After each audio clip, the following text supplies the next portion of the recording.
أستغفر الله ربي من كل ذنب وأتوب إليه لا حول ولا قوة إلا بالله العلي العظيم.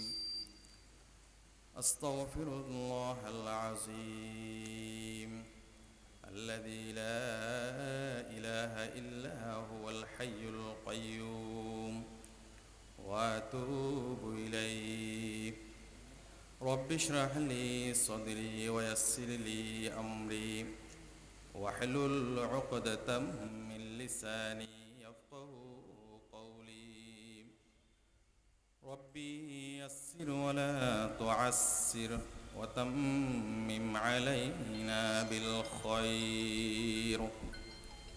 سبحانك لا علم لنا إلا ما علمتنا إنك أنت العليم الحكيم.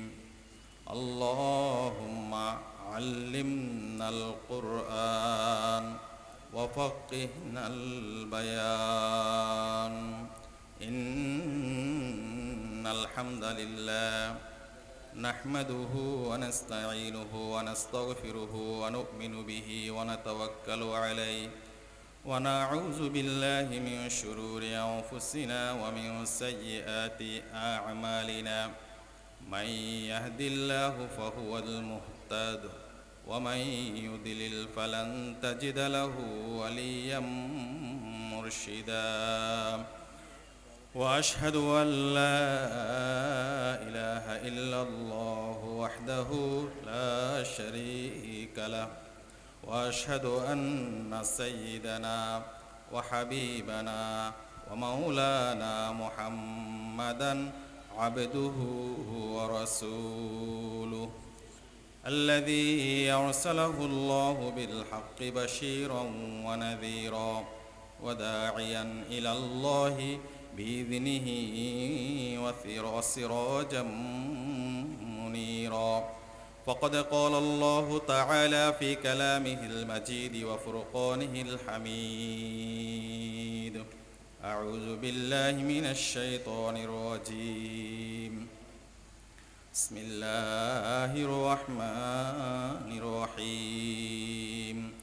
إن الله وملائكته يصلون على النبي يا أيها الذين آمنوا صلوا عليه وسلموا تسليما. صلى الله على سيدنا محمد وآله وأصحابه وسلم.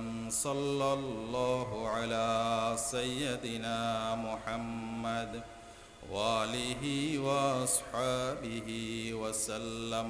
بلغ العلا بكماله كشف الدجى بجماله حسنت جميع خصاله.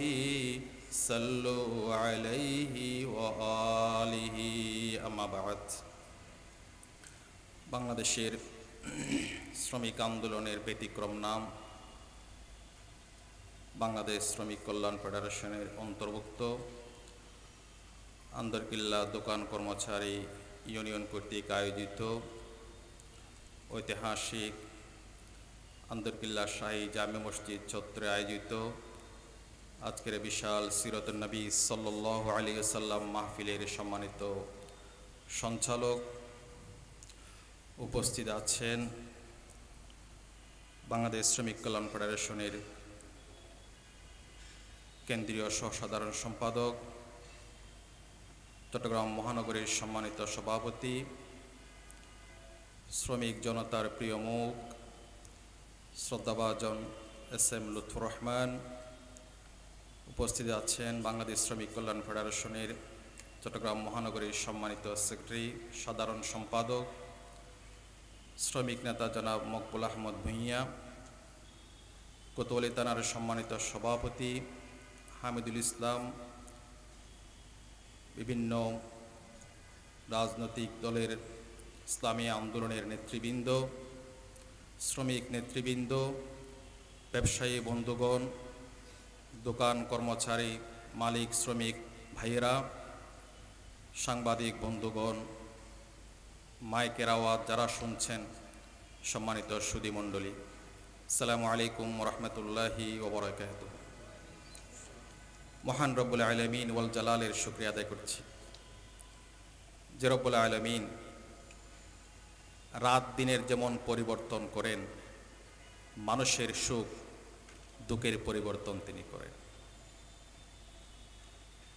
যে রব্বুল আলামিন সূর্যকে পূর্ব দিগন্তে উদ্ভাসিত করেন, আবার তিনি পশ্চিম দিগন্তে সেটাকে অস্তমিত করেন। মানুষের জীবনেও উত্থান পতন, সুখ দুঃখ সব মিলিয়ে মানুষের জীবন। রব্বুল আলামিন সূরা আলে ইমরানের 139-40 নম্বর আয়াতের দিকে আল্লাহ রাব্বুল আলামিন বলছেন, ওয়াতুলকাল আইয়ামু নুদাবিলুহা বাইনান নাস ওয়ালিয়া'লামাল্লাহুল্লাযীনা আমানু মিনকুম ওয়ায়াত্তাখিযা মিনকুম শুহাদা।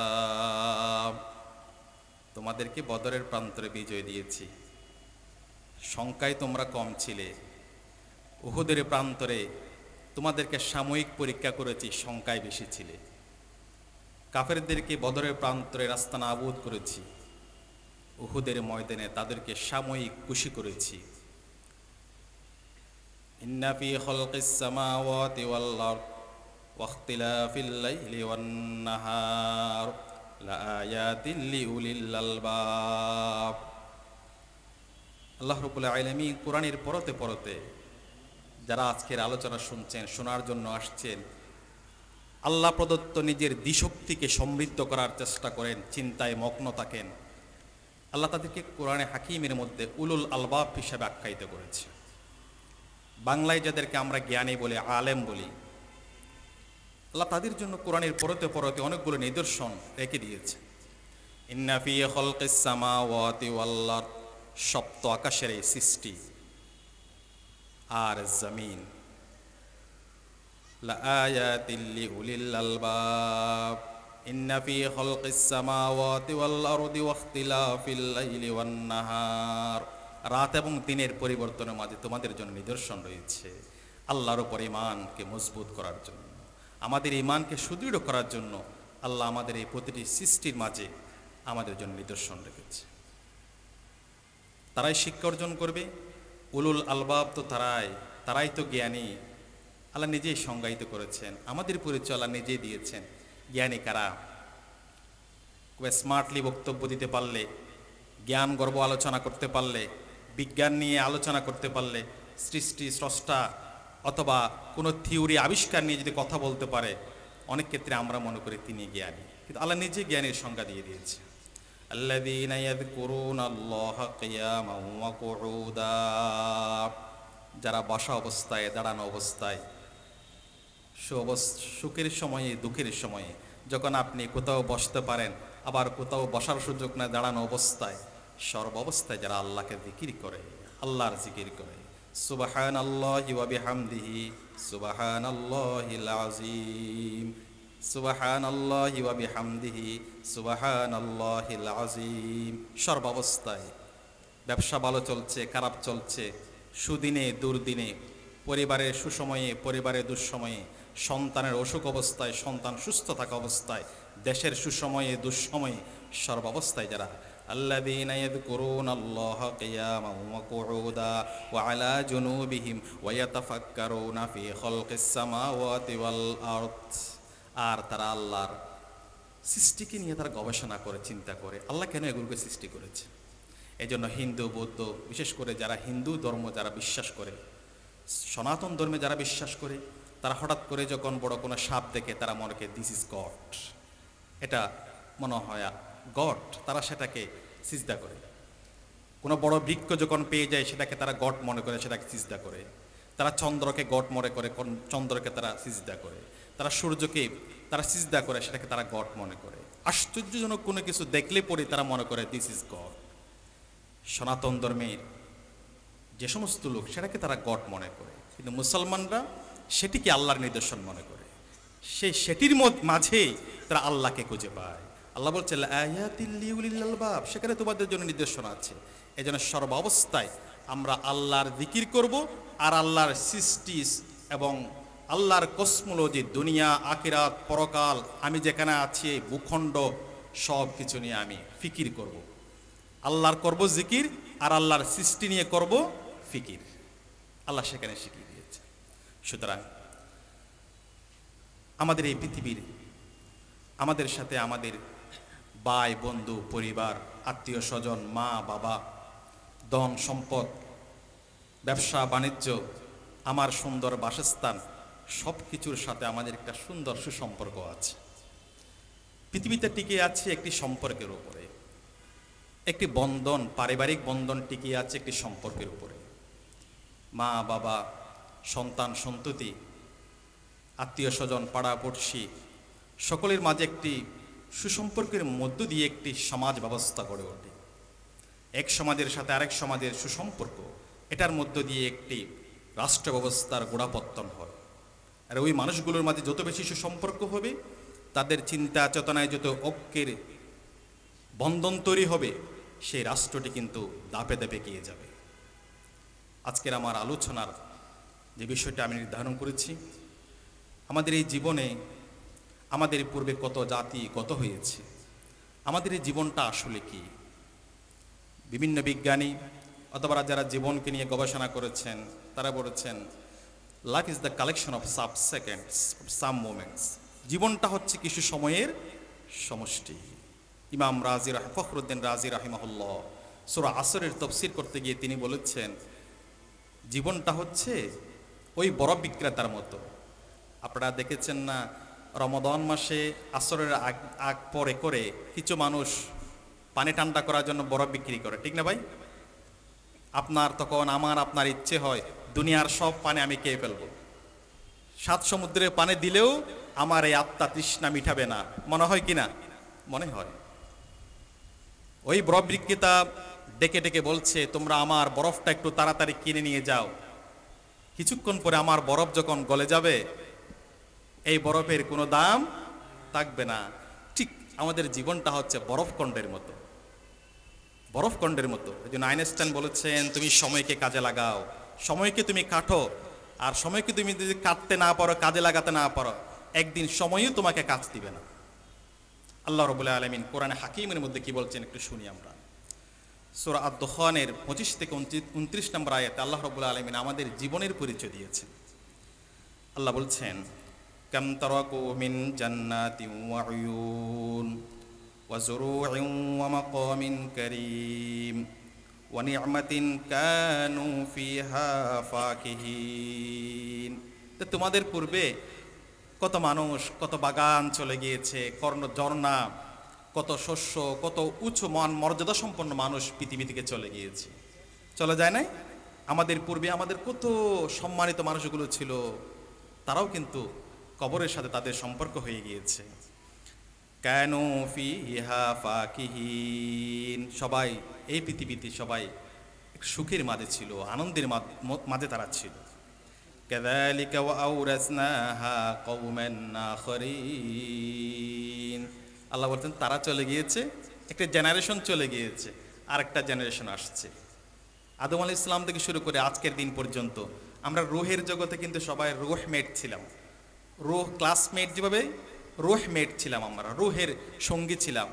দাদা নাতি সবাই একসাথে ছিলাম। কেমন?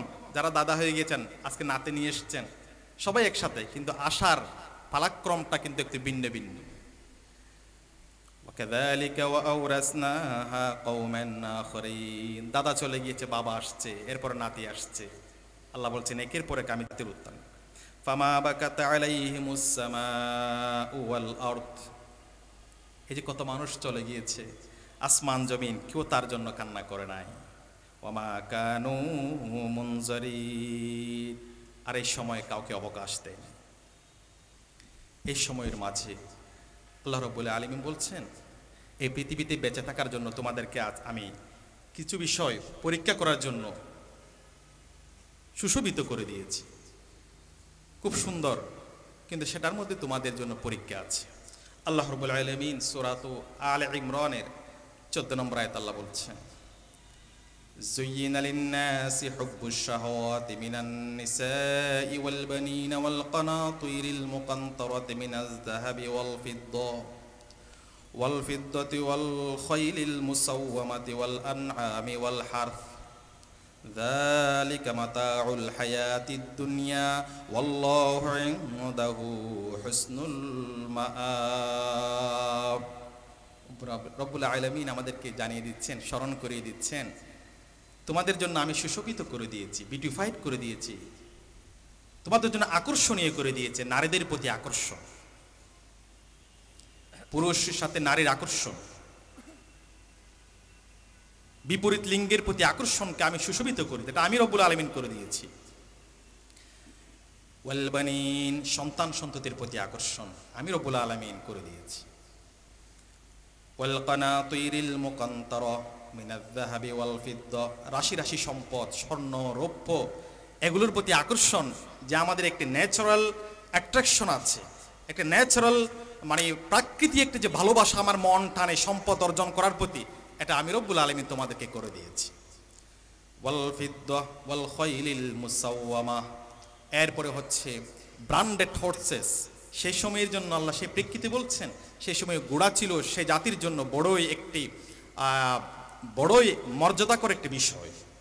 সেজন্য আল্লাহ বলছেন তোমাদের সেই ব্র্যান্ডেড স্মার্ট হর্সগুলো, ঘোড়ার মালিকানা হওয়া, এটা অনেক সৌভাগ্যের বিষয়। সেটার প্রতি আকর্ষণ আমি রব্বুল আলামিন করে দিয়েছি। সেই ঘোড়ার পরিবর্তে বর্তমানে কি হতে পারে সেটা আমরা আলোচনায় আসব। ওয়াল আনআম, চতুষ্পদ জন্তুর প্রতি ভালোবাসা। আমরা দেখেছি নিজে লালন পালন করে কুরবানের সময় যখন, ঈদুল আযহার সময় যখন তার লালিত পালিত গাভীটি বা গরুটি বিক্রি করতে নিয়ে যায়, দেখা যায় গরুও কাঁদে, মালিকও কাঁদে, ঠিক না ভাই? ওয়াল হার্স, চাষাবাদ, কৃষকরা সকালবেলা প্রতিদিন ঘুম থেকে উঠে দেখা যায় প্রতিদিন তার শস্য খেতে হাঁটা চলা করে, তার প্রতি একটা আকর্ষণ তৈরি হয়। যিনি দোকান আছেন এখানে, দোকানের প্রতি তার একটা আকর্ষণ থাকে। যিনি খেজুর গাছের মালিক, ওই বাগানে তার একটা আকর্ষণ, প্রতিদিন যায়। আল্লাহ বলছেন এটা আমি তোমাদেরকে করে দিয়েছি। যালিকা মাতাউল হায়াতিদ দুনিয়া ওয়াল্লাহু ইনদাহু হুসনুল মাআব। তবে মনে রেখো বান্দা, এগুলো তোমাদের জন্য একটাও কিন্তু চিরস্থায়ী নয়, একটাও ইটারনাল নয়। এগুলো দুনিয়ার শুধুমাত্র একটি উপায় উপকরণ মাত্র। অথচ চিরসুখের স্থান, স্থায়িত্ব যেটাকে বোঝায়, সেটি আমি রব্বুল আলামিনের কাছে আছে। আমাদের এই দুনিয়ার এটি হচ্ছে ক্ষণিকের এক ফোঁটা পানির মতো, এ আছে এ নেই। নিঃশ্বাসটা আমি নিতে পারছি, আরেকটি নিঃশ্বাস যদি আমি নিতে না পারি, কালকে সকাল 10টার আগে আমার জানাজা হয়ে যাবে। এটাই তো জীবন। একজন মানুষ মৃত্যুবরণ করা মানে আমরা মনে করি নিঃশেষ হয়ে গিয়েছেন, না। ইরতাহালা ইলা রব্বিল কারীম, তিনি মহান রবের কাছে তিনি সফর করেছেন। এজন্য আমরা ইন্তেকাল করলে কি বলি? যে তিনি দুনিয়ার সফর শেষ করেছেন। তিনি যেখানে যাচ্ছেন, একজন মুমিনের মৃত্যু মানে হচ্ছে তার অনন্ত হায়াতের দিকে তার যাত্রা শুরু, যেখানে খালিদিনা ফিহা আবাদা, সেখান থেকে তিনি আর কোনোদিন ফিরে আসবে না।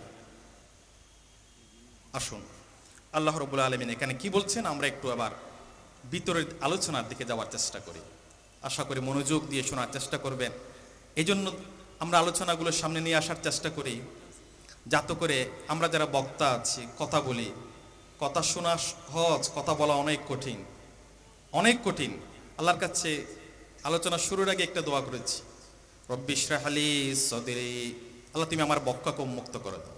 ওয়ায়াসসির লি আমরি, আমার প্রত্যেকটি কাজকে তুমি সহজ করে দাও, কথা বলাটাকে সহজ করে দাও। ওয়ায়াসসির লি আমরি ওয়াহলুল উকদাতাম মিন লিসানি, আল্লাহ কথা বলতে যেন কোনো জড়তা না আসে, আমার ভাইদের জন্য কথা বুঝতে কোনো যেন অসুবিধা না হয়। ইয়াফকাহু কওলি, তারা যেন খুব সুন্দরভাবে আমার কথাগুলো বুঝতে পারে। এই দোয়া করেছিলেন হযরত মূসা আলাইহিস সালাম। সুবহানাল্লাহ। এই জন্য এটা বেশি বেশি পড়বেন। বাচ্চাদেরকে পড়ালেখা করানোর সময় এটা দিয়ে শুরু করবেন। কোরআন স্টাডি করার সময়, যে কোনো পড়ালেখা করার সময় এই দোয়া দিয়ে শুরু করবেন। দেখবেন আল্লাহ আপনার হৃদয়ের মধ্যে এলহাম করে দিবে, সুবহানাল্লাহ, যেটা আপনি চিন্তাও করেন নাই। আল্লাহ রাব্বুল আলামিন যেই মজলিসে যে অডিয়েন্স থাকবে, আপনার আল্লাহ রাব্বুল আলামিন আপনার অন্তরের মধ্যে সেই বক্তব্যগুলো আপনার ঢেলে দিবেন, সুবহানাল্লাহ। আসুন, কোরআন থেকে যখন আমরা একটি আয়াত শুনবো, মুহাম্মদুর রাসূলুল্লাহ সাল্লাল্লাহু আলাইহি ওয়াসাল্লামের উপর কোরআন একসাথে, পুরো কোরআনটা কিন্তু নাজিল আল্লাহ রাব্বুল আলামিন করেন নাই, দীর্ঘ 23টি বছর তিনি সময় নিয়েছেন। যখন যে প্রশ্নের মুখোমুখি হয়েছেন, যে সমস্যার সম্মুখীন হয়েছেন, সমাধান কল্পে আল্লাহ রাব্বুল আলামিন কোরআন নাজিল করেছে। কারণ মুহাম্মদুর রাসূলুল্লাহর কোনো কথা ওহির বাইরে নাই, হয়তো ওহিয়ে মতলু না হয় গায়রে মতলু। ওহিয়ে মতলু হচ্ছে আল কোরআন, ওহিয়ে গায়রে মতলু হচ্ছে আল হাদিস। মা ইয়ানতিকু আনিল হাওয়া ইন হুয়া ইল্লা ওয়াহয়ুন ইউহা। আল্লাহ রাব্বুল আলামিন বলছেন মুহাম্মদ সাল্লাল্লাহু আলাইহি ওয়াসাল্লাম ওহী ছাড়া একটি কথাও নিজে বলেন না। তিনি যদি কোনো বানিয়ে কথা বলতেন, আমি তার ঘাট চেপে ধরে তাকে আমি শাস্তি দিতাম, আল্লাহ রাব্বুল আলামিন অন্য আয়াতে বলেছে। এজন্য তিনি বানিয়ে কোনো কথা বলেন নাই। এজন্য রাসূল করিম সাল্লাল্লাহু আলাইহি ওয়াসাল্লাম যা বলে নাই, কোরআনে যা নাই, মন গড়া কিচ্ছা কাহিনী যদি আমরা বলি, বানিয়ে বানিয়ে কথা বলি, তাহলে আল্লাহর কাছে জবাবদিহি করতে হবে না? আচ্ছা বলুন তো, মানুষ হচ্ছে আশরাফুল মাখলুকাত, কোনো সন্দেহ আছে? কোনো সন্দেহ নাই। আমরা সবাই দাবি করি আশরাফুল মাখলুকাত, সৃষ্টির সেরাজীব।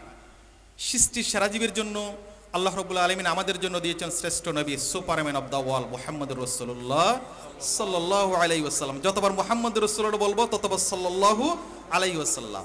আর ওই সুপারম্যানের জন্য যেই সুপার বুক দিয়েছেন, দিস ইজ দ্য হোলি কোরআন। তাহলে আশরাফুল মাখলুকাতকে বোঝানোর জন্য কোরআনের কোনো বিকল্প আছে? এখন আমি আপনি কোরআন বাদ দিয়ে, হাদিস বাদ দিয়ে, আরেকজনের স্বপ্ন, আরেকজনের জীবনী, কিচ্ছা কাহিনী, আবেগী কোনো কথাবার্তা, এগুলো যদি বলে, এগুলো কিন্তু মানুষের আসল যে কোরআন নাজিলের প্রেক্ষাপট, এগুলো পরিবর্তন হবে না। এজন্য প্রিয় ভাইরা, কোরআন থেকে যখন কথা বলবো, মুহাম্মদুর রাসূলুল্লাহর উপর যত আয়াত, ৬৬৬৬টি আয়াত আল্লাহ রাব্বুল আলামিন নাজিল করেছেন, এই নাজিলের প্রত্যেকটি আয়াতের এক একটি প্রেক্ষাপট আছে। যেহেতু সমাধান কল্পে আল্লাহ রাব্বুল আলামিন কোরআন নাজিল করেছেন, এক গ্রুপ এসে জিজ্ঞেস করলেন, ইয়া রাসূলুল্লাহ, ইয়াসআলুনাকা আনিল আহিল্লা কুল হুয়া মাওয়াকিতু লিন্নাস। রাসূল, তারা আপনাকে চন্দ্র সম্পর্কে প্রশ্ন করবে, চাঁদ সম্পর্কে প্রশ্ন করবে। রাসূল, আপনি বলে দিন এটা হচ্ছে সময় নির্ধারক। ইয়াসআলুনাকা আনিল আনফাল, এরকম আমি দেখেছি কোরআনের মধ্যে গুনে গুনে প্রায় 25 থেকে 30টির কাছাকাছি ইয়াসআলুনাকা আছে। রাসূল, তারা আপনাকে প্রশ্ন করবে, ইয়াসআলুনাকা ইয়াসআলুনাকা, খুবই চমৎকার। শুধু একটি ইয়াসআলুনাকা দিয়ে অনেকগুলো পিএইচডি হতে পারে, অনেকগুলো গবেষণা হতে পারে। একটি ইয়াসআলুনাকা দিয়ে শত শত বই হতে পারে, আমরা যদি সেভাবে গবেষণা করতে পারি। আমি যে আয়াতটি আপনাদের সামনে সূরা আলী ইমরানের 14 নম্বর আয়াত তিলাওয়াত করেছি, প্রেক্ষাপটটা বলবো, বর্তমান সময়ের সাথে একটু মিলাতে হবে। তৎকালীন নাজরান প্রতিনিধি দল, তারা রাসূল করিম সাল্লাল্লাহু আলাইহি ওয়াসাল্লামের সাথে বিভিন্ন বিষয় নিয়ে তর্ক করার জন্য আসছে। আমাদের যে দেশে যেমন বিভিন্ন বিষয়ের উপর ডিবেট হয়, প্রতিযোগিতা হয়, বিতর্ক অনুষ্ঠান হয়, সেই নাজরানের প্রতিনিধি দল তারা রাসূলুল্লাহর কাছে আসছে রাসূলুল্লাহর বিভিন্ন বিষয় নিয়ে বিতর্ক করার জন্য। সেখানে দুই ভাই ছিল, একজনের নাম হচ্ছে আবুল হারিসা, আরেকজনের নাম হচ্ছে কুরস। আবুল হারিসা হচ্ছে ছোট ভাই, কুরস হচ্ছে বড় ভাই। তারা একটা কচ্ছরের পিঠে চড়ে চড়ে আসছে। আসতে আসতে হঠাৎ করে কচ্ছরটি হুঁচটকে পড়ে গেল, লক্ষ্য করবেন। তখন ওই কচ্ছরের পিঠে কুরস নামে যে বড় ভাইটি ছিল, সে পড়ে গেল। পড়ে যাওয়ার সাথে সাথে সে লানত দিচ্ছে যে মুহাম্মদুর রাসূলুল্লাহ ধ্বংস হয়ে যাক, নাউযুবিল্লাহি নাউযুবিল্লাহি মিন যালিক। কোথায়? কচ্ছরের পিঠ থেকে পড়ে গেছে। আর বদদুয়া দিচ্ছে কাকে? মুহাম্মদুর রাসূলুল্লাহ সাল্লাল্লাহু আলাইহি ওয়াসাল্লামকে। একটু মিলিয়ে দেখেন তো, আপনাদের কি মনে আছে 2012 সালের দিকে সম্ভবত চট্টগ্রামের বহদ্দারহাট যে ফ্লাইওভার আছে, সেই ফ্লাইওভার ভেঙে পড়ে, গাড়ার ভেঙে পড়ে অসংখ্য বনি আদম নিহত হয়েছিল। মনে আছে আপনাদের? মনে আছে। সেই গাড়ার ভেঙে যাওয়ার পরে এই কিছুদিন আগেও সেই ইঞ্জিনিয়ারদের সাজা হয়েছে, আমার এখনো মনে আছে। সেই গাড়ারগুলো যখন ভেঙে পড়ে গিয়েছে, চট্টগ্রামের একজন এমপি সাথে সাথে মন্তব্য করেছে এখানে জামাত শিবিরের হাত আছে। ওদিকে গাদার কসরের পিঠ থেকে পড়ে গিয়েছে, বদদুয়া দিচ্ছে, দোষারোপ করছে কাকে? মুহাম্মদুর রাসূলুল্লাহ সাল্লাল্লাহু আলাইহি ওয়াসাল্লামকে। কোথায় ইঞ্জিনিয়ারিং ত্রুটির কারণে গাড়ার ভেঙে পড়ে গিয়েছে, আর দোষ দিচ্ছে মুহাম্মদুর রাসূলুল্লাহর আন্দোলনের উত্তরসূরি জামাত ইসলামী এবং ইসলামী ছাত্র শিবিরের উপরে। কথা ঠিক কিনা ভাই? সুতরাং সেই সময়ের যারা দূষর ছিল, এই আজকের দিন পর্যন্ত সেই উত্তরসূরিরা আছে কিনা? আছে। তখন ছোট ভাই বলল,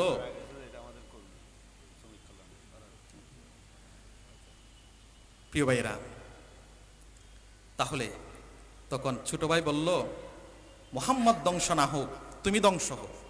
তখনও তারা কিন্তু ঈমান গ্রহণ করে নাই। তখন বড় ভাই বলল, কি ব্যাপার? আমি মুহাম্মদকে বদদুয়া দিয়েছি, তুমি কেন নিষেধ করছো? তুমি কি ভিতরে ভিতরে মুহাম্মদ রাসূলুল্লাহর উপরে ঈমান এনেছো? বলে, না না না, আমি ঈমান আনি নাই। তো তুমি আমার বিরোধিতা করছো, তাহলে তুমি ঈমান আনছো না কেন?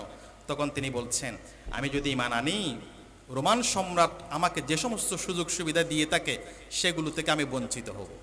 এজন্য আমি কি করতে পারছি না? ঈমান আনতে পারছি না। আল্লাহ রাব্বুল আলামিন সাথে সাথে আয়াত নাজিল করে বলছেন, যুয়্যিনা লিন-নাসি হুব্বুশ শাহাওয়াতি মিনান নিসা।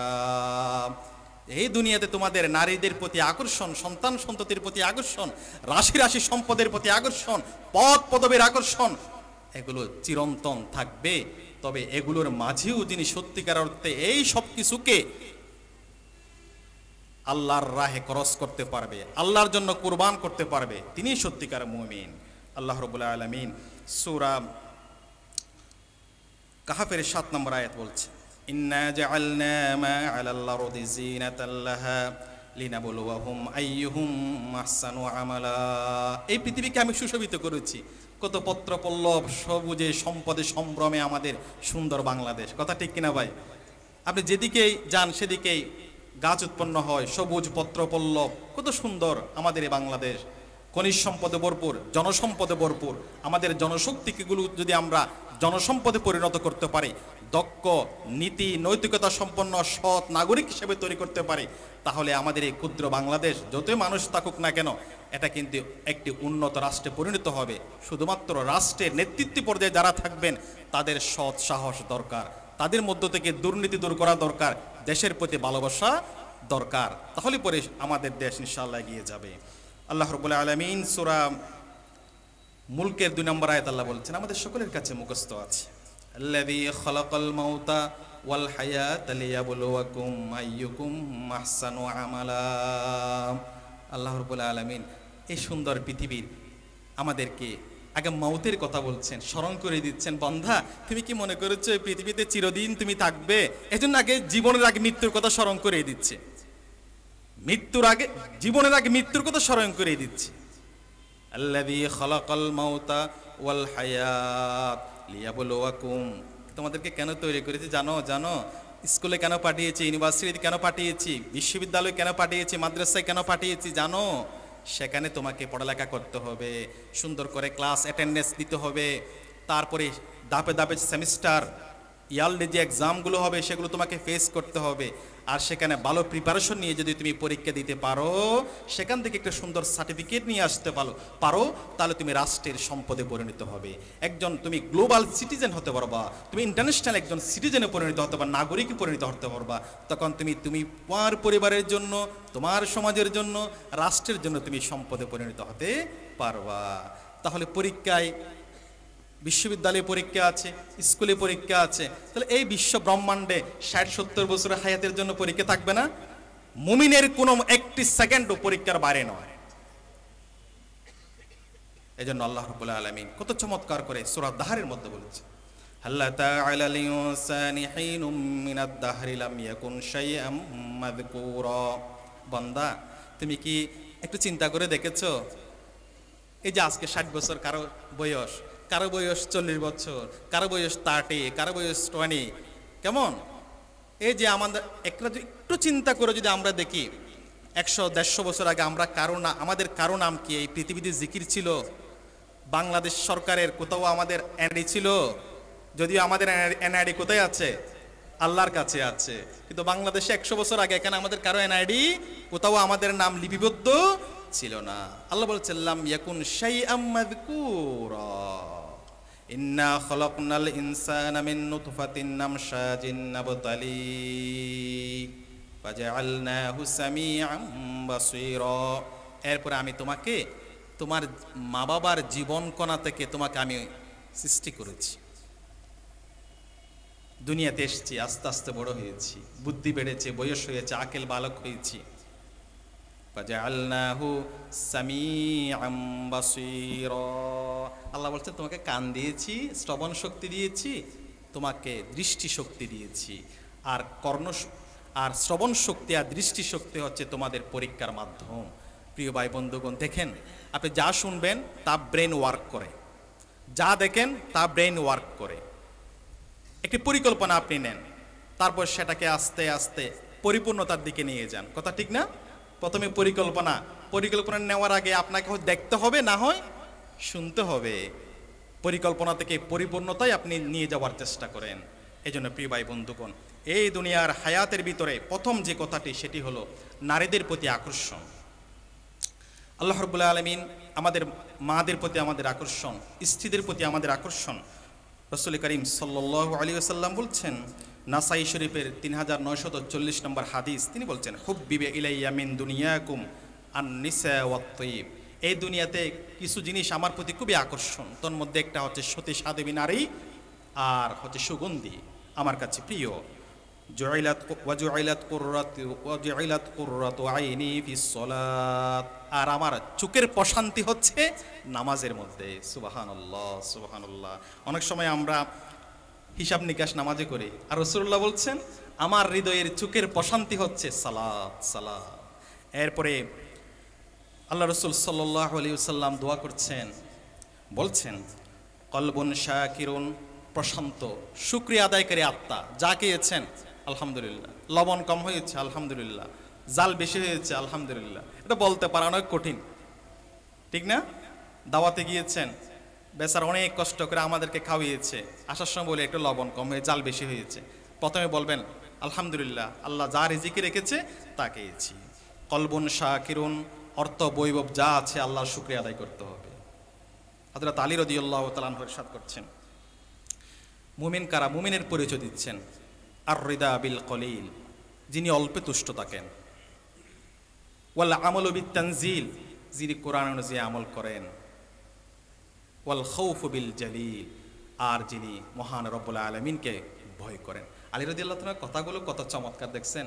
আনা মাদিনাতুল ইলম ওয়া আলিয়ুন বাবুহা, আমি এলমের শহর, আর সেই শহরের দ্বার হচ্ছে কে? আলী রাদিয়াল্লাহু তাআলা। সে আলী রাদিয়াল্লাহু কথাটা শুনেন, দেখেন কত চমৎকার, মণিমুক্তার মতো জড়ছে কথাগুলা। আর রিদা বিল কলিল, যিনি অল্পে তুষ্ট, ওয়াল খাউফু বিল জালিল, যিনি রবকে ভয় করেন, ওয়ার রিদা বিল কলিল ওয়াল খাউফু বিল জালিল ওয়াল আমালু বিত তানজিল, যিনি কোরআন অনুযায়ী আমল করতে পারেন। কলবুন শাকিরুন, রাসূলুল্লাহ বলছেন হৃদয়টা হবে সব সময় আল্লাহর শুকরিয়া আদায়কারী। এজন্য প্রিয় ভাই বন্ধুগণ, অনেক সময় আমরা অসুস্থ হই। কেমন আছেন বলেন, ভাই বলিয়েন না, আমি অসুস্থ, সন্তান অসুস্থ, পরিবার অসুস্থ, স্ত্রী অসুস্থ। যতই আপনি বলতে থাকেন, অসুখ কি চলে যাবে? যাবে না। প্রথমে বলো আলহামদুলিল্লাহ ভালো আছি, আলহামদুলিল্লাহ ভালো আছি, তারপরে বলেন যে আমার পরিবারে একটু সদস্যরা অসুস্থ। আগে বলবেন এরকম। ওয়ালিসানুন যাকিরুন, আমাদের জিহ্বাটা যেন সব সময় আল্লাহর শুকরিয়া আদায় করে। সুবহানাল্লাহি ওয়া বিহামদিহি সুবহানাল্লাহিল আযীম, আস্তাগফিরুল্লাহ ওয়া আতুবু ইলাইহি, আস্তাগফিরুল্লাহ ওয়া আতুবু ইলাইহি, এগুলো সব সময় যেন আমরা জিকিরের মধ্যে রাখতে পারি। আর কি? ওয়া যাওজাতুন সালিহা, সতী সাধ্বী স্ত্রী, তুঈনুকা আলা আমরি দুনিয়াকা ওয়া দীনিক ওয়া খায়রু মা ইকতানাজাউ কামা ক্বালা রাসূলুল্লাহ সাল্লাল্লাহু আলাইহি ওয়াসাল্লাম। রাসূলুল্লাহ বলছেন তোমার শুকরিয়া আদায়কারী কলব, এরপরে হলো লিসানুন যাকিরুন, আল্লাহর জিকির করতে পারে এরকম জিহ্বা, আর হচ্ছে সতীশা দেবী স্ত্রী, এটা হচ্ছে তোমাকে সব সময় দুনিয়া এবং আখিরাতে সকল কাজকর্ম সম্পাদনে সব সময় সহযোগিতা করবে। সুবহানাল্লাহ। এজন্য আমরা মুনাজাতে সব সময় করি, আল্লাহুম্মা ইন্না নাসআলুকা ঈমানান কামিলা, আল্লাহ তুমি আমাদেরকে পরিপূর্ণ ঈমান দাও, ওয়ালিসানান যাকিরা ওয়া কলবান খাশিআ ওয়া আমালান মুতাকাব্বালা ওয়া আইনান বাকিয়া, আল্লাহ আমাদের চোখ দিয়ে যেন পানি পড়ে, চোখ দিয়ে যেন আমাদের পানি পড়ে। রাসূল করিম সাল্লাল্লাহু আলাইহি ওয়াসাল্লাম সে দোয়া আমাদেরকে করেছে। এভাবে করে রাসূলুল্লাহর অসংখ্য হাদিস আছে যে দুনিয়াতে সবচেয়ে উত্তম হচ্ছে একজন সতী সাধ্বী নারী। এই জন্য যারা বিয়ে শাদী এখনো করে নাই, রাসূলুল্লাহ যে কুফুর কথা বলেছেন, 4টি কুফুর কথা বলেছেন, সেখানে বলেছেন যে তুমি যদি দিনকে তাকওয়াকে প্রাধান্য দিতে পারো, তারিবাত ইয়াদা, তোমার জীবন কল্যাণে ভরপুর হয়ে যাবে। আর আমরা যারা বিয়ে শাদী করেছি, আল্লাহর কাছে ফরিয়াদ করতে হবে আমাদের পরিবারগুলোকে যেন আমরা দিনই পরিবার করতে পারি। আল্লাহর কাছে ফরিয়াদ করবে এভাবে, রব্বানা হাবলানা মিন আজওয়াজিনা ওয়া যুররিয়াতিনা কুররাতা আয়ুন ওয়াজআলনা লিল মুত্তাকিনা ইমামা। কেমন প্রিয় ভাই বন্ধুগণ, অনেক সময় আমরা অনেক বিষয় ফেস করি এভাবে, স্ত্রী স্বামীর সাথে যাচ্ছে না, স্ত্রী স্বামীর কথা শুনছে না, কেমন স্বামীর আয়ের উপর সন্তুষ্ট থাকতে পারছে না। আপনি চেষ্টা করেন, আপনি বারবার হুমকি দেন, ধমক দেন, এটা না করলে এটা করব, এটা না করলে এটা করব, কেমন সর্বশেষ একটু যখন বেশি মনোমালিন্য হয়ে যায়, অথবা আপনাকে না বলে যখন রাগ দেখে শ্বশুর বাড়ি বাপের বাড়ি চলে গিয়েছে, আপনি চলে গিয়েছেন কাজী সাহেবের কাছে, একসাথে দিয়ে দিয়েছেন। আচ্ছা বলুন তো ভাই, আমাদের শরীরে আমাদের মাঝে মাঝে মাথা ব্যথা করে না? মাথা ব্যথা করে কিনা? আঙ্গুল ব্যথা করে কিনা? পা ব্যথা করে, হাঁটু ব্যথা করে, শুলে উঠতে পারেন না, অনেক সময় বসতে পারেন না, সুস্থ মানুষ হঠাৎ করে পড়ে গিয়েছেন। এটাই হচ্ছে মানুষের জীবন। তখন কি আমরা আঙ্গুল যেহেতু ব্যথা করছে, আমরা কি আঙ্গুলটা কেটে ফেলে দিই? সবর করি, ধৈর্য ধরে 1 দিন 2 দিন চেষ্টা করি, ঠিক হয় কিনা, বাম টাম দিয়ে চেষ্টা করি, কেমন? এটা যদি না হয় ডক্টরের কাছে যাই, একটু সবর করি। আমার অর্গান যদি একটু স্বাভাবিকভাবে না থাকে, সেটার জন্য আমি সবরকে সেটাকে ঠিক করার চেষ্টা করি। আর আরেকটি পরিবারে, আরেকটি পরিবেশে বড় হওয়া একটা মেয়ে, আপনার সাথে 100% সব কিছু যাবে না, সে একটু এদিক ওদিক হয়েছে, আপনি সাথে সাথে সিদ্ধান্ত জানিয়ে দিয়েছেন। তার জন্য দোয়া করতে হবে, একটু সবর করতে হবে, আল্লাহকে বলতে হবে। আল্লাহ তো নিজে শিখিয়ে দিয়েছেন দোয়া, রব্বানা হাবলানা মিন আজওয়াজিনা, আল্লাহ আমাদের কেমন স্ত্রী দাও। পুরুষরা যখন দোয়া করব, এটা দ্বারা স্ত্রী বোঝাবে, আর মহিলারা যখন দোয়া করবে তখন স্বামী বুঝাবে। আজওয়াজ শব্দটি হচ্ছে আল আলফা লাফজুল মুতারাদিফ মুতাদাদ্দ, পক্ষে বিপক্ষে দুটো অর্থ বোঝায়, স্বামীও বোঝায়, স্ত্রীও বোঝায়। এজন্য স্ত্রীদিকে বলবেন তোমরা এই দোয়াটা করবে, বেশি বেশি দোয়াটা রাসূলুল্লাহ আমাদেরকে শিখিয়ে দিচ্ছেন। ফরজ নামাজের পরে করব আমরা ইনশাআল্লাহ। রব্বানা হাবলানা মিন আজওয়াজিনা ওয়া যুররিয়াতিনা, সন্তান কথা শুনছে না, এদিকে বললে ওদিকে চলে যায়। চক্ষু শীতলকারী সন্তান হিসেবে যদি দেখতে চান, তাহলে পরে আল্লাহর কাছে দোয়া করি। আবার দোয়া করতে হবে, সঙ্গ দিতে হবে। এখন আমরা অনেক সময় সন্তানকে মানুষ করার জন্য দিয়ে দিই হোম টিউটরের উপরে, সন্তানকে দিয়ে দিই শিক্ষা প্রতিষ্ঠান, যে শিক্ষা প্রতিষ্ঠান মানুষ করবেন না, এটা কখনো সম্ভব নয়। আন্নাসু আলা দীনি মুলুকিহিম, মানুষ সবসময় অনুসরণ প্রিয়। আপনি যেরকম আপনার সন্তান, আপনি যদি ফজরের নামাজ বা জামাত পড়েন, আপনার সন্তান আপনাকে অনুসরণ করবে। আপনি যদি সিগারেট খান, আপনার সন্তান সেটা অভ্যস্ত হবে। আপনি যেরকম করেন, সন্তান এটা অনুকরণ প্রিয়। এক সময় গিয়ে দেখা যাবে বাবা সন্তান দুইজনে মিলে খাচ্ছে, কেমন? এটা করা যাবে না। এই জন্য বাচ্চারা এত বেশি অনুকরণ প্রিয়, তাদের ব্রেনগুলো বিশেষ করে 7 বছর বয়স থেকে, যারা বিজ্ঞান ব্রেন নিয়ে গবেষণা করেন তারা বলছেন যাদের 7 বছর বয়স থেকে তাদের এত বেশি ব্রেন ওয়ার্ক করে, এই জন্য 7 বছর বয়স থেকে বাচ্চারা বেশি দুষ্টামি শুরু করে, তাদের একসাথে মাথার সেলগুলো কাজ করতে শুরু করে। এজন্য বকা না দিয়ে তাদেরকে বোঝাবেন, নতুন নতুন প্রশ্ন দিবেন, বুঝতে পারছেন? তাহলে আমরা আমাদের সন্তানগুলোকে আমাদের তাহজিব তমদ্দুনের উপর বড় করতে পারবো।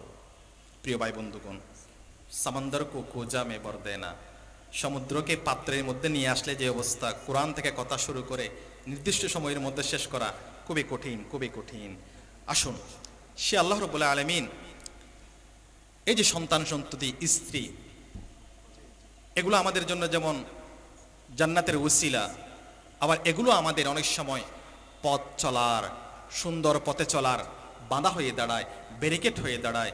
সূরা তওবার 24 নম্বর আয়াতে আল্লাহ রাব্বুল আলামিন বলছেন, কুল ইন কানা আবাউকুম قل إن كان آباؤكم وأبناؤكم وأزواجكم وإخوانكم وأزواجكم وعشيرتكم وأموال اقترفتموها وتجارة تخشون كسادها ومساكن ترضونها أحب إليكم من الله ورسوله وجهاد في سبيله فتربصوا حتى يأتي الله بأمره।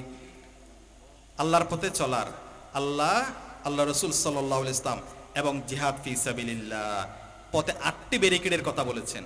আল্লাহ রাব্বুল আলামিন 8টি ব্যারিকেডের কথা বলেছেন যেগুলো আমাদেরকে বাধা দেয় আল্লাহকে ভালোবাসার ক্ষেত্রে, আল্লাহ রাসূল করিম সাল্লাল্লাহু আলাইহি ওয়াসাল্লামকে ভালোবাসা, আল্লাহ রাসূল সাল্লাল্লাহু আলাইহি ওয়াসাল্লামের আদর্শকে প্রতিষ্ঠা করার ক্ষেত্রে, এবং জিহাদ ফি সাবিলিল্লাহ সক্রিয়ভাবে অংশগ্রহণ করা থেকে বাধা হচ্ছে 8টি। 1 নাম্বার হচ্ছে বাবারা। অনেক সময় সন্তান কল্যাণের পথে চলতে চায়, বাধা হয়ে দাঁড়ায় বাবা, এই তুই যাস না সেদিকে, গেলে এরকম হবে, মিথ্যা মামলা দিবে, ধরে নিয়ে যাবে, আরেকজন থানায় তোমার নাম লিস্টে দিবে, বিভিন্নভাবে বাবারা বাধা দেয়। অথবা বাবা দেখা যাচ্ছে কোনো মানবরচিত মতবাদের পথ প্রদর্শক, আর সন্তান নামাজি আল্লাহওয়ালা, বাবা তাকে বাধা দেয়। 2 বাধা হচ্ছে ও আবানাউকুম, সন্তান সন্ততি। অনেক সময় সন্তান সন্ততির মহাব্বতের কারণে আমরা বাড়ি থেকে বের হতে পারি না, সন্তান সন্ততির অসুস্থতার কারণে সত্যিকার অর্থে আমরা আল্লাহর পথে সমদিতে কার্পণ্য করি।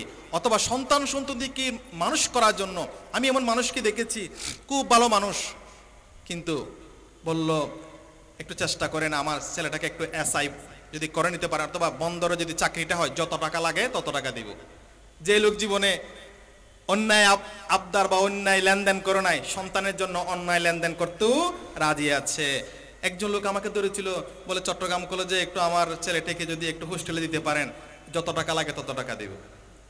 বুঝতে পারছেন? অথবা দেখা যায় ক্যান্টনমেন্টে চান্স পাওয়ার জন্য বা অন্য একটি স্কুলে চান্স পাওয়ার জন্য অনেক সময় মানুষ অবৈধভাবে বিভিন্ন স্কুলে অথবা বিভিন্ন সরকারি জব করার জন্য, সেখানে সন্তানের ক্যারিয়ার ডেভেলপ করার জন্য বাবা ঘুষ লেনদেন করতেও কার্পণ্য করে না। প্রিয় ভাই বন্ধুরা, এরপর হচ্ছে সন্তানরাও ইখওয়ানুকুম, অনেক সময় ভাই হচ্ছে বড় আল্লাহ দ্রোহী কোন দলের অথবা কোন ব্যক্তির আদর্শ প্রতিষ্ঠার স্বপ্ন দেখে এরকম কোন দলের বড় নেতা, আর ছোট ভাইটি হচ্ছে আল্লাহর পথে চলতে চায়, তখন তার পথে প্রতিবন্ধকতা হয়ে দাঁড়ায় তার বড় ভাইটি। কথা ঠিক না ভাই? কথা ঠিক। এরপর হচ্ছে ও আজওয়াজুকুম, অনেক সময় দেখা যায় স্ত্রীরা প্রতিবন্ধকতা হয়। আমি অনেকজনকে দেখেছি, ভাই একটু সময় দেন, আসেন দিনের পথে আসেন, কোরআন তেলাওয়াত করবেন, হাদিস অধ্যয়ন করবেন, আল্লাহর পথে একটু মেহনত করেন, দাওয়াতি কাজ করেন, পরিশ্রম করেন। তখন ওই ভাইটা কি বলে জানেন? বলে আপনার ভাবি একটু নিষেধ করছে, এই সরকারে যতদিন আছে একটু যেন আমি দেখে শুনে চলি, সময় দিই, কারণ এটা করলে আমার ব্যবসা লোকসান হবে, মামলা দিতে পারে, হামলা দিতে পারে, থানায় লিস্ট দিতে পারে, বিরোধীরা আমার দিকে চোখ রাঙাবে, ইত্যাদি ইত্যাদি বলে। তখন ওই ভাবি তাকে, ওই স্ত্রী তাকে আন্দোলনের পথ থেকে বিরত রাখার ক্ষেত্রে ভূমিকা রাখে। ও আশিরতকুম, আত্মীয় স্বজন, মামা বড় কোনো দলের নেতা, কিন্তু বাগিনা বা তার ভাগিনা তারা হচ্ছে গরিব, একটু অসহায়, ওই মামা টাকা পয়সা দিয়ে অনেক সময় ভাগিনাকে একটু অবদান রেখেছে, ওই মামার কারণে ভাগিনা কিন্তু অনেক সময় দিনের পথে সক্রিয় হতে পারে না। এরপর হচ্ছে ওয়া আমওয়ালুন ইকতারাফতুমুহা, ইসলামী আন্দোলনের পথে চলতে, দ্বীনের পথে চলতে, মেহনত করতে, জিহাদের পথে চলতে, আল্লাহ রাসূলকে ভালোবাসার ক্ষেত্রে আরেকটি বাধা হচ্ছে ধন সম্পদ, ব্যবসা বাণিজ্য। আল্লাহ ধন সম্পদ যা আমি অর্জন করেছি, যে এটা করলে পরে আমার ধন সম্পদ চলে যাবে, আমার উপর মামলা আসতে পারে, ট্যাগ লাগিয়ে দিতে পারে, বিভিন্ন কারণে তিনি নিষ্ক্রিয় থাকেন। আরেকটি হচ্ছে ওয়াতিজারাতুন তাখশাউনা কাসাদাহা, আমাদের ব্যবসায়ীদের জন্য আল্লাহ রাব্বুল আলামিন আয়াত বলেছেন, মালিকের জন্য বলেছেন, কর্মচারীদের জন্য বলেছেন, যে তুমি দ্বীনের পথে সক্রিয় হলে তোমার ব্যবসার উপরে ক্ষতি আসতে পারে, বিরোধীরা চাঁদা দাবি করতে পারে, বিরোধীরা তোমাকে ব্যবসায় বসতে না দিতে পারে, অথবা তোমার নামে থানায় তোমার এগেইনস্ট এলিগেশন যেতে পারে। আর কর্মচারীরা চিন্তা করে, আমি যদি সক্রিয় হই তাহলে আমাকে এখান থেকে ধরে নিয়ে যেতে পারে, অথবা মালিক আমাকে ছাঁটাই করতে পারে। সর্বশেষ হচ্ছে ওয়াতিজারাতুন তাখশাউনা কাসাদাহা ওয়া মাসাকিনা তারদাউনাহা, বাসস্থান কত সুন্দর বাড়ি করেছি, হ্যাঁ, এখান থেকে কেমনে বেরিয়ে যাব, এখান থেকে গেলে পরে আমার সন্তান সন্ততিকে দেখবে, এই বাড়ির উপর হামলা আসতে পারে, আমার বাড়ি টার্গেট হয়ে যাবে, এই বাড়িতে ভাই কোরআন ক্লাস করা যাবে না, এই বাড়িতে আপনারা আসতে পারবেন না, একটু দেখিয়ে আমাকে একটু সময় দেন। অনেক সময় আমরা দেখেছি, আহা কত কঠিন দিন গিয়েছে, কত কঠিন দিন গিয়েছে, একটু বললাম রাত্রিবেলায় আপনার বাসায় থাকবো, আমাদের একজন ভাই যোগাযোগ করেছে, বলে যে না আমার বাসায় থাকার কোনো সুযোগ নেই। সর্বশেষ বাইরে তালা লাগিয়ে অন্য একজন বাইকে দিয়ে রিস্ক নিয়ে সে বাসা আমাদেরকে থাকতে হয়েছে, আশ্রয় দেয় নাই। এমন দিন আমাদের উপর অতিবাহিত হয়েছে কিনা ভাই? অতিবাহিত হয়েছে। আল্লাহ রাব্বুল আলামিন বলছেন, এই জিনিসগুলো যদি তোমার, এই 8টি জিনিস যদি তোমার কাছে বেশি প্রিয় হয়, আহাব্বা ইলাইকুম মিনাল্লাহি ওয়া রাসূলি ওয়া জিহাদিন ফি সাবিলিহি ফাতারাব্বাসু, বান্দা তুমি একটু ওয়েট করো আল্লাহর সিদ্ধান্ত আসার পর্যন্ত। সুতরাং সন্তান সন্ততি স্ত্রী এগুলো আমাদের জন্য পরীক্ষা, আবার সাথে সাথে এগুলো আমাদের দিনের পথে চলার ক্ষেত্রে বাধা হয়ে দাঁড়াতে পারে। এজন্য প্রিয় ভাই বন্ধুগণ, আমরা যদি আল্লাহর পথে চলতে চাই, রব্বুল আলামিন একটু পরে গিয়ে যে আয়াত আমাদেরকে শিখিয়ে দিয়েছেন সেখানে বলছেন মুমিনরা সব সময় আল্লাহর কাছে ফরিয়াদ করবে। আমি একটু শুধু দুটো শব্দ নিয়ে আলোচনা করেছি, একটি হচ্ছে স্ত্রীদের ব্যাপারে নারীদের সংক্রান্ত, আর হচ্ছে আপনার সন্তান সন্ততি নিয়ে একটু করে কথা বলেছি। আর অনেক লম্বা আলোচনা, সেদিকে যাচ্ছি না। ডানে বামে সব দিকে মেহমানরা আছেন। আল্লাহ রাব্বুল আলামিন বলছেন যালিকা মাতাউল হায়াতিদ দুনিয়া, এটা হচ্ছে খুবই উপায় উপকরণ। হযরত আব্দুল্লাহ ইবনে আব্বাস রাদিয়াল্লাহু তাআলা আনহুর একটি ঘটনা দিয়ে আমি শেষ করছি। আব্দুল্লাহ ইবনে আব্বাস রাদিয়াল্লাহু তাআলা, তিনি হচ্ছেন the greatest narrator of the holy Quran. তিনি হচ্ছে কোরআনের সর্বশ্রেষ্ঠ সাইয়্যিদুল মুফাসসিরিন। তিনি হচ্ছেন হিবনুল উম্মাহ, উম্মার সবচেয়ে জ্ঞানী এবং তাফসীরের মধ্যে সবচেয়ে আব্দুল্লাহ ইবনে আব্বাস রাদিয়াল্লাহু তাআলা বয়সে কম ছিলেন, কিছু বেশি পণ্ডিত ছিলেন, বড় মুফাসসির ছিলেন। অনেক ঘটনা আছে, সেদিকে যাচ্ছি না। তিনি বলছেন মহাগ্রন্থ আল কোরআনকে আমি খুব ভালোভাবে বুঝেছি। যেতে রাসূল করিম সাল্লাল্লাহু আলাইহি ওয়াসাল্লামকে আমি একদিন বলেছিলাম, ইয়া রাসূলুল্লাহ আমার তো কোনো কিছু মনে থাকে না। তখন রাসূলুল্লাহ বলেছেন উপসুপ রিদাআক, তোমার চাদরটা একটু বিছিয়ে দাও। রাসূলুল্লাহ সেখানে দোয়া করে দিলেন, আল্লাহুম্মা আল্লিমহু তাওয়িল ওয়া ফাক্কিহু ফিদ্দিন। মুরব্বিরা যারা বাবা হয়েছি, সন্তানের জন্য এই দোয়াটা করব, দেখবেন অটোমেটিক জ্ঞান হয়ে যাবে। 100 টাকা দিয়ে হুজুরের কাছে আমার ছেলের জন্য দোয়া করার দরকার নাই, নিজে নিজে দোয়া করেন। কেমন? আবার হুজুররা মাওলানার জন্য রাগ না করে, বুঝার জন্য বলছি। আল্লাহুম্মা আল্লিমহু তাওয়িল, আল্লাহ তুমি রাসূলুল্লাহ দোয়া করছেন, রাসূলুল্লাহর জবান দিয়ে আব্দুল্লাহ ইবনে আব্বাসের জন্য দোয়া করেছেন, আল্লাহুম্মা আল্লিমহু তাওয়িল, আল্লাহ আব্দুল্লাহ ইবনে আব্বাসকে কোরআনের যত রকম তাফসীর হতে পারে, ব্যাখ্যা হতে পারে, তা তুমি আব্দুল্লাহ ইবনে আব্বাসকে দান করো। সুবহানাল্লাহ, আমিন। এরপরে কি? আল্লাহুম্মা আল্লিমহু তাওয়িল ওয়া ফাক্কিহু ফিদ্দিন, দ্বীনের যত শাখা প্রশাখার জ্ঞান পরিধি আছে, সব পরিধি জ্ঞান শাখা সমুদ্র তুমি আব্দুল্লাহ ইবনে আব্বাসকে দান করো, আমিন। আব্দুল্লাহ ইবনে আব্বাস রাদিয়াল্লাহু তাআলা বলছেন, রাসূলুল্লাহর এই দোয়ার পর থেকে আমি জীবনে কোনোদিন কোনো কিছু ভুলে যাই নাই। সে আব্দুল্লাহ ইবনে আব্বাস রাদিয়াল্লাহু তাআলা বলছেন, কোরআন পড়েছি, গবেষণা করেছি, তাফসীর করেছি, কিন্তু 3টা জিনিস আমার কাছে খুবই জটিল কঠিন মনে হয়েছে। 3টে শব্দ, একটা হচ্ছে রকিম। আর রকিম, রকিম শব্দটা সূরা কাহফের মধ্যে আপনারা পাবেন। এই আসহাবে কাহফের সাথে একটা কুকুর ছিল না, এই রকিম শব্দটা, তিনি বলছেন রকিম শব্দটা বুঝতে আমার একটু কষ্ট হয়েছে। আরেকটা কি? মাতা, এই যে এখানে আছে না, যালিকা মাতাউল হায়াতিদ দুনিয়া, এই মাতা শব্দটা বুঝতে আমার কষ্ট হয়েছে। আরেকটা কোনটা? তাবারাক, তাবারাকাল্লাযী বিয়াদিহিল মুলক, যেটাকে আমরা বলি তাবারাক মানে বারাকা হওয়া, বরকত হওয়া, বেড়ে যাওয়া। আব্দুল্লাহ ইবনে আব্বাস বলছেন আমার এই 3টি শব্দ একটু কষ্ট হয়েছে, আর রকিম, মাতা, তাবারাকা। তখন হাঁটতে হাঁটতে আমি একদিন সেই মক্কার পথ দিয়ে হাঁটছিলাম, হঠাৎ করে দেখতে পেলাম একটি কূপের মধ্যে আমাদের গ্রামের মহিলারা, আমাদের মা বোনরা যেমন এলাকায় পুকুর ঘাটে বসে ডেকসি পাতিল পরিষ্কার করে না, সাথে একটা কাপড়ের নেকড়া থাকে, সেখানে সাবান থাকে, ইত্যাদি থাকে, পরিষ্কার করে। দেখা গেল ওই মেয়েটি তার হাঁড়ি পাতিলগুলা পরিষ্কার করেছে, বাসন কুসনগুলা পরিষ্কার করেছে একটা নেকড়ে নিয়ে। পরিষ্কার করার পরে মেয়েটি চলে গেছে, ভুলে ওই কাপড়ের টুকরাটা ফেলে গিয়েছে। একটু পরে আমি দেখলাম একটি কুকুর এসেছে। কুকুর এসে সেই কাপড়টিকে একটু শুকেছে, তারপর পাহাড়ের দিকে উঠে গিয়েছে। হঠাৎ করে মেয়েটি বলা শুরু করলো, যা আর রকিম ওয়া আখাযাল মাতা ফাতাবারাক। সুবহানাল্লাহ, আল্লাহ কখন কাকে কি দিয়ে জ্ঞান দান করেন। অর্থাৎ মহিলাটি যখন বলল যা আর রকিম, একটি কুকুর আসলো, ও আখাযাল মাতা, আর আমার রেখে যাওয়া যেটা দিয়ে আমি মাংস পরিষ্কার করেছি, সে কাপড় থেকে মাংসের একটু করে সুগন্ধি নিয়েছে, গন্ধ নিয়েছে, যেটা দেখা যায় না, যেটা অ্যাবস্ট্রাক্ট অনুধাবন করা যায়। ফাতাবারাকা, এরপরে পাহাড়ের দিকে চলে গেল। আব্দুল্লাহ ইবনে আব্বাস রাদিয়াল্লাহু তাআলা বলছেন, ওই মহিলার একটি শব্দ থেকে, একটি বাক্য থেকে, যে তিনটি শব্দ আমি বুঝি নাই, তিনটি শব্দ একটি বাক্যে আল্লাহ রাব্বুল আলামিন আমাকে দিয়ে দিয়েছেন। সুবহানাল্লাহ। আমি যে কথাটা বলতে যাচ্ছি শুধু সেটি হলো মাতা।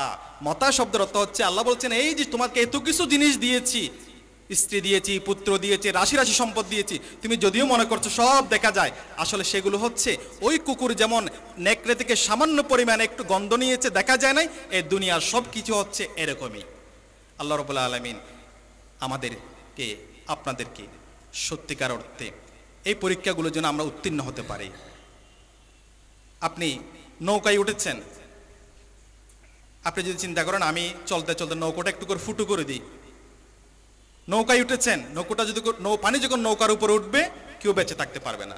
সম্পদের মালিক হব, কিন্তু সম্পদ যখন অতিরঞ্জিত হয়ে যাব আমাকে আখিরাত ভুলিয়ে দিয়ে যাবে। একজন মানুষ